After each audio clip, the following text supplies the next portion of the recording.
ចិត្តដែរបាទรับបងប្អូនគាត់មានសិលមិញបើសិនជាឃើញទឹកចាស់គាត់គាត់ទៅបាទគាត់ឡាយពេលបាទកោពលឹងថ្ងៃបាទចង់พูดមកបាទพูดនឹងក្លិនងត់បាទគាត់មកអត់នេះបាទទុំឡើងស្វាយបាទតែគាត់អាចបាទធ្វើលោកបងឲ្យស្របាទគាត់ត្រូវបាទ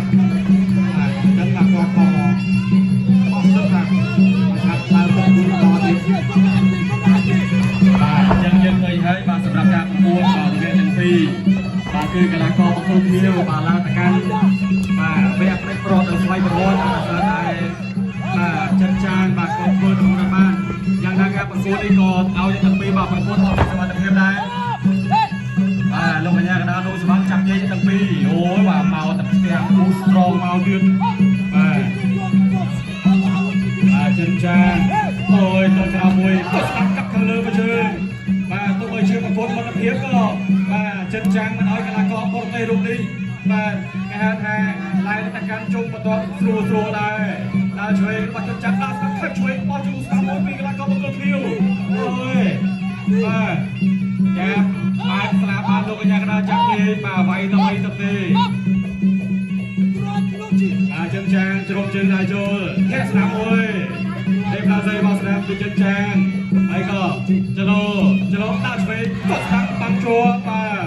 បាទជាប់ចិនចានញ៉ែក្រៅពីកីឡាករបង្គោលខៀវស្ដាប់ឆ្វេងក៏ទៅមកទេបាទពីកីឡាករបង្គោលខៀវអូយបាទចាំបាក់និយាយថាកាត់គ្រាទៅវិញទៅមកបាទសូហ្វីយ៉ានជាមួយនឹងចិនចានទៅញ៉ែបាទគាត់ស្វាយដែរបាទគាត់ស្វាយមិនចាច់គុំមុនទេឯឆ្វេងអូបាទអូផងតែគេហូតទឹករោមកហើយបាទអូយបាទឆ្វាច់ចូលឆ្វាច់ឡើងឆ្វាច់ចូលឆ្វាច់ឡើងហូតទឹករោមកម្ដងបាទអូបាទឡើងវាយជុំក្រោយនឹងគឺបាទស្រាវណាបាទនឹងមើលសិនបាទមើលសិននោះបាទចិនចានអូយបាទអ្វីដែលស្ដាយគឺស្ដាយចិនចានគាត់ធ្វើទៅមុនអត់បាននេះគាត់ថាសមត្ថភាពចិនចានបរិយាក្រោយល្អបងប្អូនបាទតែយ៉ាងណាមិនក៏